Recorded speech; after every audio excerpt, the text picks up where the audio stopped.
السلام علیکم ورحمۃ اللہ وبرکاتہ۔ وعلیکم السلام ورحمۃ اللہ وبرکاتہ۔ جی جناب، میں اعظم قادری بول رہا ہوں تراب کٹے سے، معائنہ گڑھ سے۔ اچھا، کیا سوال ہے؟ بعض لوگ جامع نظامیہ سے متعلق غلط فہمیاں پھیلا رہے ہیں، بدگمانیاں پھیلا رہے ہیں، اچھا اور یہ کہہ رہے کہ جامع نظامیہ سنیوں کا ادارہ نہیں ہوتا۔ جی، اس سے متعلق مفتی صاحب قبلہ کیا فرماتے ہیں؟ تھوڑا وضاحت کرے تو اچھا رہتا ہے، کیونکہ عام لوگوں کے ذہنوں کو کچھ ناپاک لوگ متاثر کر رہے ہیں۔ بہت شکریہ جناب محترم۔ جی مفتی صاحب، ملک کی قدیم اور عظیم اسلامک یونیورسٹی جامع نظامیہ ہے، جس میں آپ درس و تدریس میں ایک عرصے سے استفادہ کر رہے ہیں، لوگ آپ سے، طلباء آپ سے شیخ الفقہ کے عہدے پر آپ فائز ہیں۔ جو سوال ابھی آپ سماعت فرمائیں، کیا فرماتے ہیں آپ؟ دیکھیے، آپ نے جو سوال کیا کہ بعض لوگ جامع نظامیہ کے بارے میں یہ اعتراض کر رہے ہیں کہ یہ اہل سنت کا ادارہ نہیں ہے، یقیناً یہ ان کی جہالت ہے، اور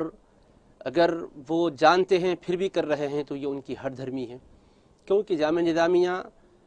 شیخ الاسلام عارف اللہ امام محمد انوار اللہ فاروقی علیہ الرحمۃ والرضوان کا قائم کردہ عظیم ادارہ ہے، جس کو آپ نے حکم رسول پاک صلی اللہ تعالی علیہ وآلہ وصحبہ وسلم کی اساس پر قائم فرمایا۔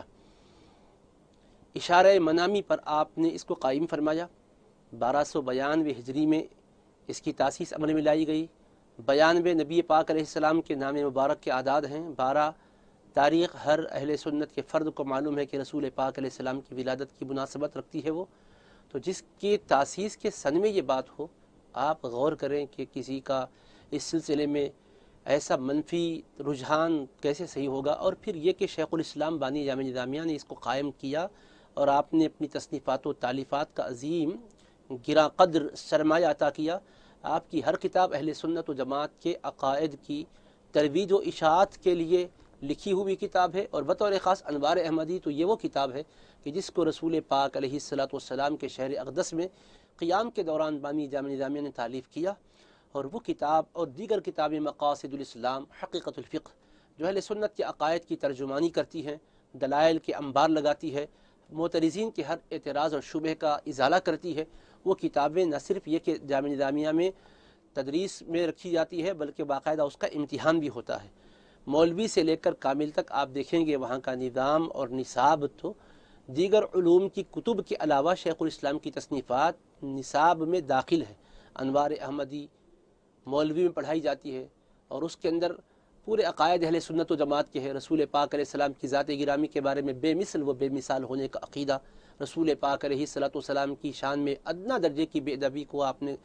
اہانت کو کفر قرار دیا، نبی پاک صلی اللہ تعالی علیہ وآلہ وسلم کے اختیارات، نبی پاک علیہ الصلوۃ والسلام کے علوم غیبیہ کے جاننے کا تذکرہ، اور رسول پاک علیہ السلام کے دربار میں صحابہ کرام کس طرح حسن ادب سے پیش ہوتے تھے، یہ ساری باتیں بیان کی۔ میلاد پاک کے سلسلے میں جواز ہی نہیں بلکہ اس پر دلائل کے انبار آپ نے لگائے ہیں۔ یہ ساری کتابیں مقاصد الاسلام کا 11واں حصہ جس میں یہ مضامین موجود ہے،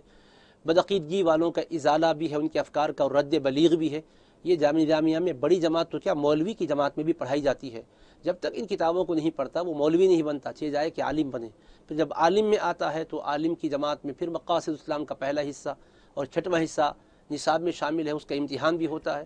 پھر فاضل میں آتا ہے تو غیر مقلدین کے رد بلیغ میں جو حقیقت الفقہ نامی 2 کتابیں آپ نے لکھی ہے، فقہ حنفی کے دلائل کے انبار آپ نے لگائے ہیں، امام اعظم کی فقاہت کو، آپ کی اجتہاد و استنباط کو ثابت کیا، کتاب و سنت سے مطابقت کو اس کی بتلایا، تو وہ کتابیں بھی سلیبس میں شامل۔ پھر کتاب العقل، عقل و خرد کی باتیں کرنے والوں کے عقلوں کو جھنجھوڑنے کے لیے، میزان شریعت کے مطابق عقل کو بنانے کے لیے جو رہبری والی کتاب آپ نے لکھی، اس کو کامل کے نصاب میں شامل رکھا گیا ہے۔ تو یہ تصنیفات و تالیفات شیخ الاسلام باقاعدہ نصاب کا حصہ اس وقت بھی تھی، آج بھی ہے، اللہ پاک کے فضل و کرم سے تا دور شمس و قمر بھی رہے گی۔ اور پھر جامع نظامیہ کے نصاب کے اندر امہات الکتب کے علاوہ قصیدہ بردہ شریف ہے، جس میں رسول پاک علیہ الصلوۃ والسلام کے بارے میں عقائد کیسے رکھے جائیں اس کا اندر بیان ہے، اور وہ شعر تو ہر ایک شخص کو معلوم ہونا چاہیے۔ فَإِنَّ مِن جُودِكَ الدُّنْيَا وَضَرَّتَهَا وَمِنْ عُلُومِكَ عِلْمَ اللَّوْحِ وَالْقَلَمِ، کہ یا رسول اللہ آپ کی سخاوت کا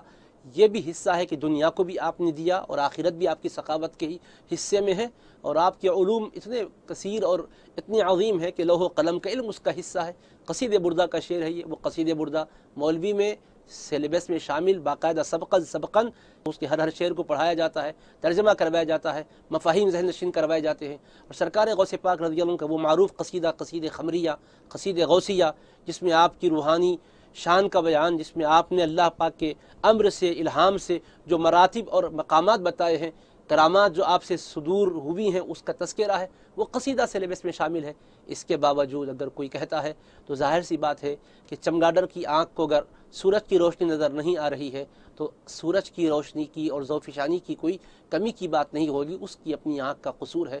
اس لیے اگر ارقان کا کوئی بیمار اور مریض ہو، سفید دیوار کو اگر پیلی کہتا ہے تو سفید دیوار پیلی نہیں ہو جاتی ہے بلکہ وہ سفید ہی ہوتی ہے۔ ہمارے صدر الشیوخ رحمۃ اللہ علیہ ایسے ارقان کے مریضوں کو یہ سمجھاتے تھے کہ ان کو مارنے کی ضرورت نہیں ہے، ان کو بیمار جب ہیں تو لے جا کر شفا خانے میں علاج کرواؤ، جب ارقان کا مرض زائل ہو جائے گا پھر ان سے پوچھا جائے گا بتاؤ یہ دیوار کیا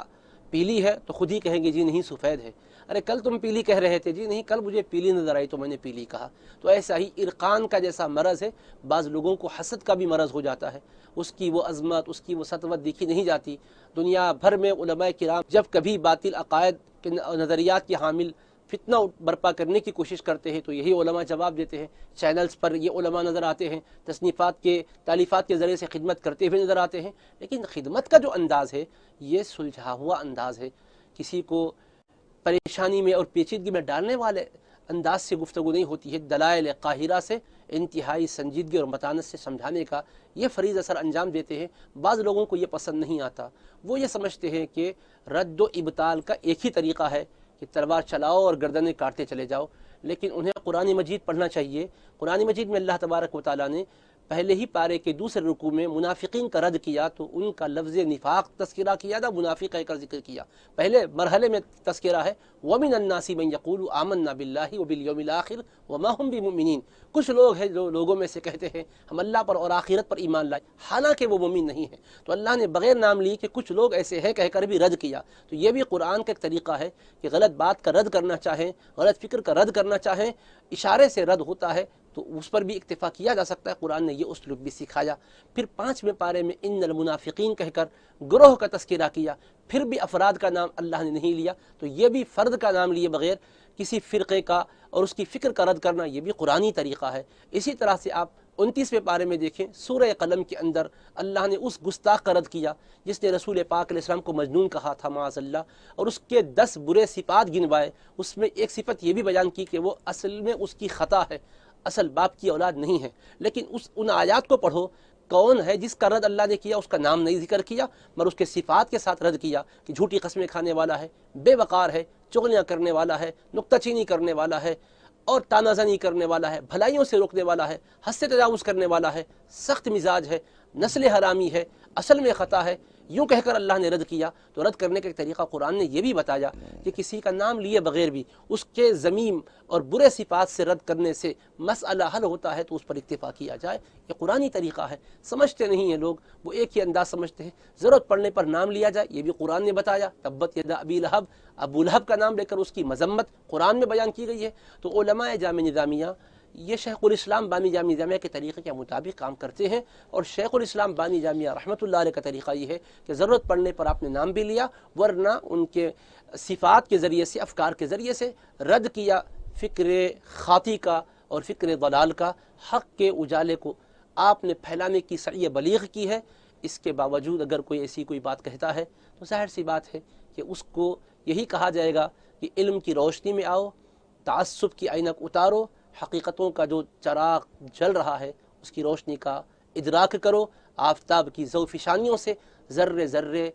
منور ہو رہے ہیں، کون سا مقام ایسا ہے جہاں اس کی ذوفشانی نہ پہنچی ہو، آپ بتائیے۔ یہ ساری باتوں کے ہوتے ہوئے اس طرح کی بات کرنا سوائے اس کے اور کچھ نہیں کہ عصبیت کی عینک آنکھوں پر لگی ہوئی ہے یا عصبیت کی پٹی آنکھوں پہ چڑھی ہوئی ہے۔ دعوت یہی ہے کہ تعصب کی عینک اتارو، حقائق کے اجالے کا ادراک کرو، مشاہدہ کرو، اور اللہ کے پاس ایک دن جانا ہے، محشر کے دن کو نہ بھولو۔ کون آدمی کس قدر علم رکھتا ہے اس کو خود اندازہ ہونا چاہیے۔ اس طرح کی بات کرنے والے کتنے علم کے اندر پختہ کار ہیں، جائزہ لینا ہو تو سادے انداز سے موبائل میں ریکارڈنگ کو شروع کیجئے اور کہیے قرآن پڑھیے اور ترجمہ کرتے جائیے، تفسیر نہیں صرف سلیس ترجمہ ہی کر دیجئے، یا جس بزرگ کو آپ مانتے ہیں اسی بزرگ کا کیا ہوا ترجمہ کرتے جائیے تاکہ آپ عالم ہیں یا قرآن کے عالم نہیں ہیں اس کا اندازہ ہو سکے۔ ایسوں سے آپ جب گفتگو کرنا چاہیں تو الجھنے کی ضرورت نہیں ہے، پہلے ان کے مبلغ علم کا تعین ہونا چاہیے جو حکم لگا رہے ہیں۔ حکم لگانے کے لیے مفتی چاہیے، اور مفتی کے لیے قرآن و سنت کا عالم ہونا چاہیے۔ قرآن و سنت کی گہرائیوں تک بھی نہ جا سکتا ہو تو کم سے کم اتنا تو ہو کہ اس کو آپ کہہ دیجئے ٹھیک ہے آپ نے یہ کہا، اتنا بڑا حملہ ایک بڑے ادارے پر کیا تو آپ قرآن سادہ معرہ قرآن آپ کے سامنے ہے، ہم ریکارڈ کرتے ہیں، آیات کا ترجمہ کیجئے، سلیس ترجمہ کیجئے تاکہ ہمیں پتہ بھی چلے کہ آپ علم کے کس مقام پر ہو۔ فقہ کی کسی اردو کتاب کو ہاتھ میں رکھیے اور پوچھئے ذرا آپ جب فتویٰ دینے کے منصب پر اپنے کو سمجھتے ہیں تو ذرا مسائل بیان کیجئے، حج کے مسائل بیان کیجئے، روزے کے مفسدات کیا ہیں بتلائیے، سجدے سہو سے متعلق آپ کس حد تک آگہی رکھتے ہیں بتلائیے۔ جب یہ نہیں رکھتے ہیں تو آپ علم میں اتنے کمزور ہیں تو آپ فتویٰ دینے کے منصب پر نہیں ہیں، فتویٰ دینے کا منصب جس کا ہے وہ فتویٰ دے گا۔ لہٰذا اپنے قصور علم کو چھپانے کے لیے لوگ بڑی باتیں کر دیتے ہیں۔ قوم کو چاہیے کہ ایسے لوگوں سے خود پوچھیں کہ بتائیے آپ کا علم ہے کیا، آپ جو بات بولتے ہو کسی اردو کتاب سے رٹ کر بولتے ہو یا امہات الکتب میں دیکھ کر بولتے ہو، اس کا آپ اندازہ کیجئے۔ کرنے کا آسان طریقہ ہے، آج کل پوچھنے میں کوئی ابر باندھے نہیں ہے، اس کے بعد پھر آپ اسی کتاب سے تقابل کر کے دیکھیے، چند آیتوں کا ترجمہ یاد ہے پورے قرآن کا، تو ان سے کہیے بھیا پہلے قرآن شریف ترجمے سے پڑھیے، مفاہیم قرآن مجید کے جو بزرگوں نے بیان کیے اس کو پڑھنے کی کوشش کیجئے، خواہ مخواہ کے ایک عظیم جلیل ادارے جس کی عظمت و جلالت کو دنیا نے تسلیم کیا، مقتدائے قوم نے بھی جس کی عظمتوں کا اعتراف کیا، اس کو مجروح کرنا، اپنے ہی بزرگوں کو محل شک میں لانا ہے، یہ کسی بھی سوجھ بوجھ والے کو زیب نہیں دیتا۔ اللہ پاک ہر ایک کے شر سے ادارہ ثانی سے محفوظ رکھے۔ ماشاءاللہ جی۔ جناب اعظم قادری صاحب، طلاب کٹے صاحب ہمارے ساتھ ہیں، اور مفتی صاحب سے بہت تفصیلی گفتگو آپ نے سماج کے جامع جامعہ کی حقیقی تصویر کو آپ نے ملاحظہ فرمایا، اور مفتی صاحب جو طالب علمی کا دور بھی اگر مفتی صاحب کا شامل کریں، جو آج جامع جامعہ کے جلیل القدر عہدے پر فائز ہیں، آپ شیخ الفقہ ہیں نظامیہ کے، اگر آپ کی طالب علمی کے دور کو بھی شامل کیا جائے تو لگ بھگ گزشتہ 30 سال سے آپ کی وابستگی مسلسل روزانہ کی جامع نظامیہ سے ہے، اور یہی شخصیت صحیح جامع نظامیہ کا تعارف آپ کو پیش کر سکتی ہے۔ ماشاءاللہ بہت باتیں اس دوران مفتی صاحب کے حوالے سے ہماری معلومات میں آئی۔ ناظرین، اعظم قادری صاحب آپ کی بھی معلومات میں وضاحت سے آپ نے سماعت کر لیا، بہت شکریہ آپ کا۔